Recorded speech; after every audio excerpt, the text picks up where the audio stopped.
Hello there! Welcome to the Battle Pet Guide, a resource to help you understand, get into, and ultimately succeed at battle pets. My name is Tusky, and in this video we're going to go over the basics of battle pets. Let me start off with this. In my opinion, far too many people just shrug off battle pets, saying that they're not interested in it. It's boring and all that stuff. It's fair enough, but most of them haven't even started to try, which is a shame in my opinion. It may be a bit silly, yes, but just like all aspects of this game, there is a depth to battle pets that can keep the process interesting and sometimes quite intense for a very long time. Try it out, listen to the awesome music that plays with it, and level up your favourite pets. See what you think. Give it a go, and don't just sit there and go, oh no, it's not going to be any fun, I can just tell. You can't. Give it a shot. Before we get started though, you need to learn in-game battle pet training. So, go to the battle pet trainer in Orgrimmar near the Flight Master.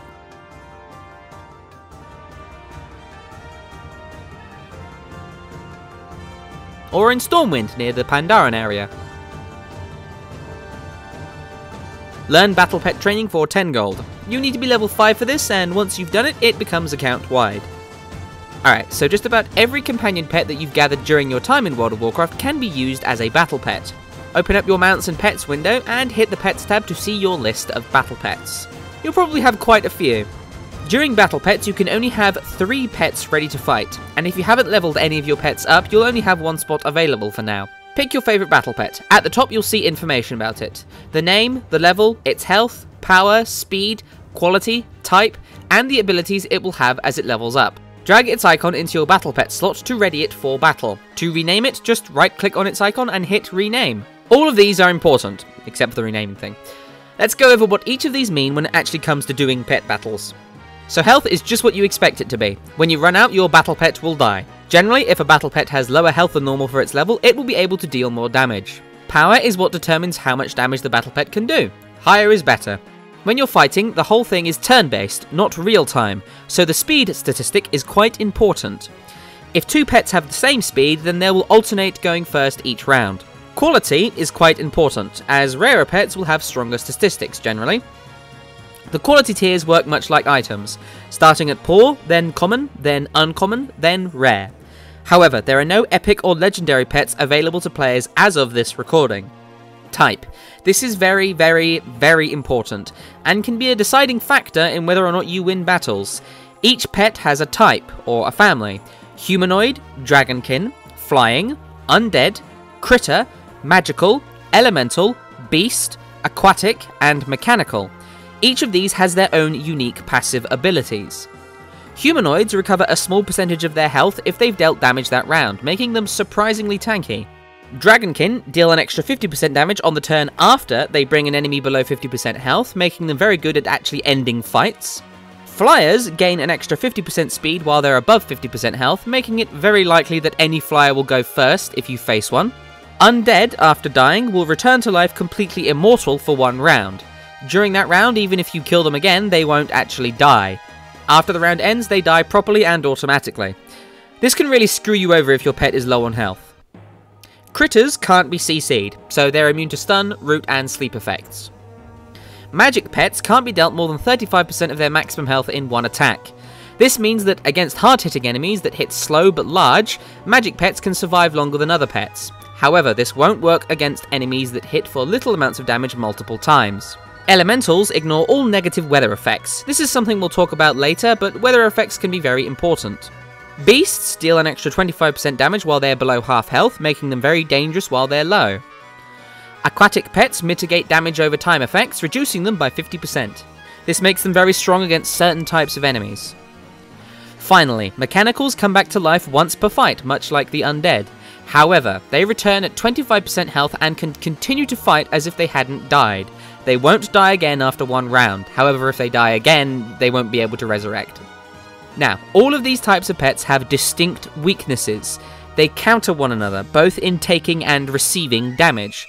For instance, a beast type pet will deal extra damage to critters, deal less damage to flyers, take extra damage from mechanical creatures, and take less damage from humanoid creatures. This is one of the most important aspects of battle pets. You need to be prepared for your opponent's pets by bringing pets that counter their own. This often means that you'll be leveling up different pets to have a varied team, and if you ever want to shoot for the big time pet battles, you'll need a lot of different pet types. Finally, abilities. Each battle pet has 6 abilities they can choose between, 3 at a time. They unlock as you level up. There are so many abilities in this game that it's best to just mouse over an enemy when you're fighting them to get an idea of what their abilities do. You'll get used to it eventually. Now, let's actually get into a pet battle. Go to your starting zone, so Durotar or Elwyn Forest, and activate Track Pets using the drop-down menu in the top right of the minimap. Find yourself a wild pet identifiable by the green paw, and right-click on them. One tip, when trying to start a pet battle this way, make sure the area around you is fairly flat, and that there aren't any big obstacles in the way.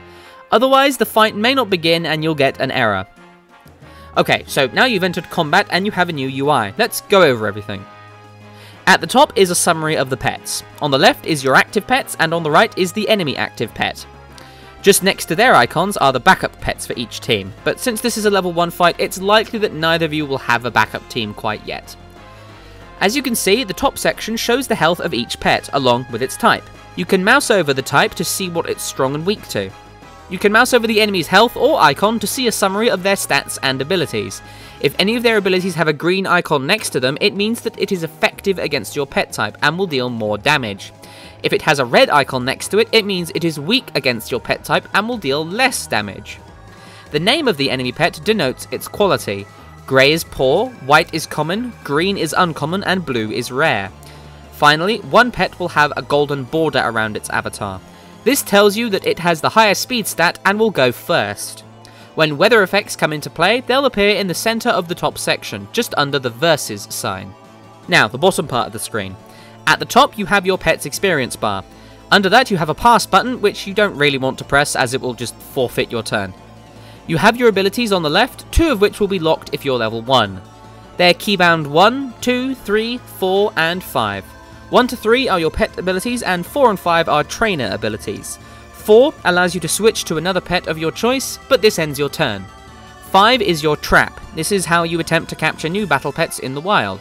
The enemy has to be below 35% health, and each time you fail to capture them, you gain a higher chance to catch them next time. A note about abilities. When you mouse over them, you'll see it has a hit chance in a percentage.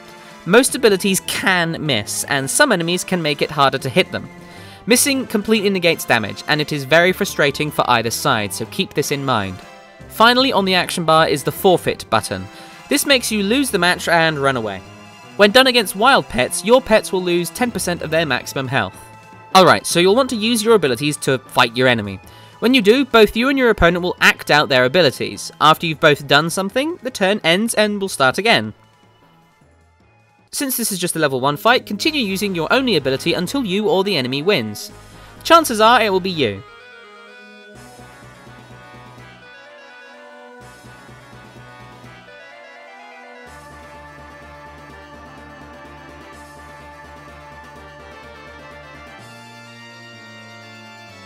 Keep this up until you hit level 2.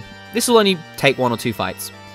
If at any point you get confused about what happens during a round, go to the Pet Battle Combat Log where you can go over everything. This only appears if you've actually done a pet battle, but it'll be in your chat box.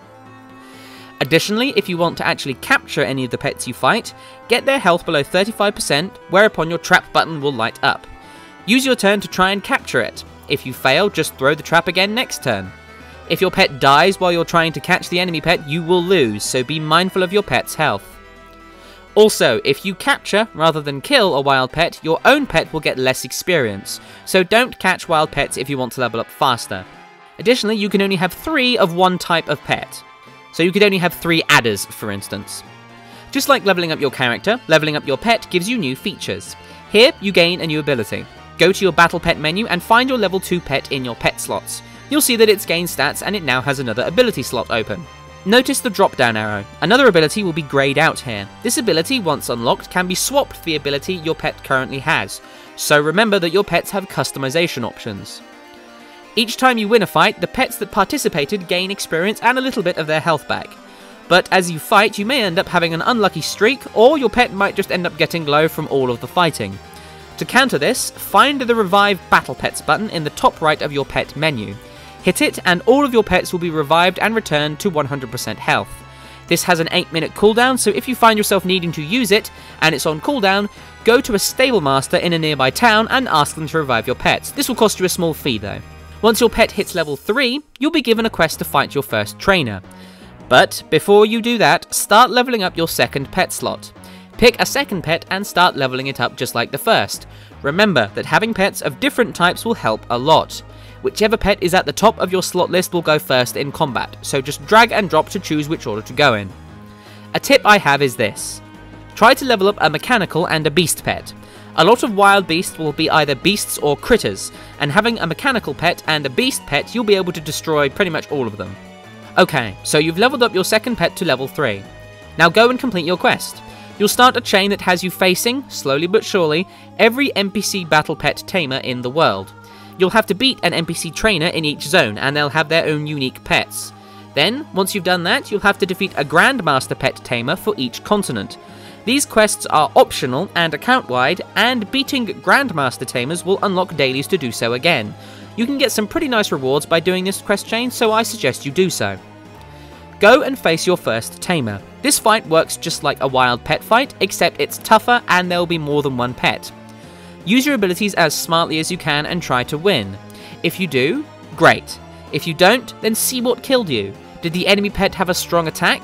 If so, try and level up a new battle pet to counter the enemy's type. If you lost because of bad luck, just give it another shot after you revive. If both of these don't work, then level up your pets some more on wild pets.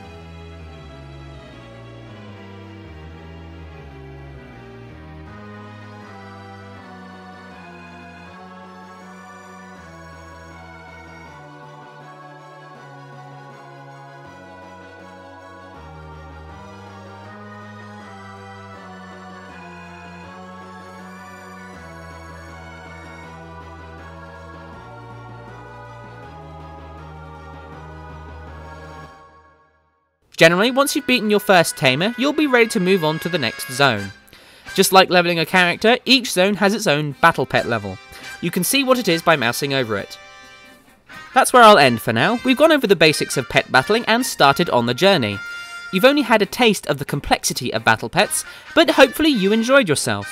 Next video, we'll discuss the details of each NPC tamer and what works well against them, because some of them are pretty damn tough. That's it for this video. I hope you enjoyed it and found it helpful. If you have any thoughts, make sure to leave a comment below and like or dislike the video. I'm always after feedback, so let me know what you think. You can contact me using the links in the description, or just leave a comment. Make sure you subscribe to catch my videos as soon as they come out. Thank you very much for watching, and I wish you the best of luck with your battle pets in the world of Warcraft.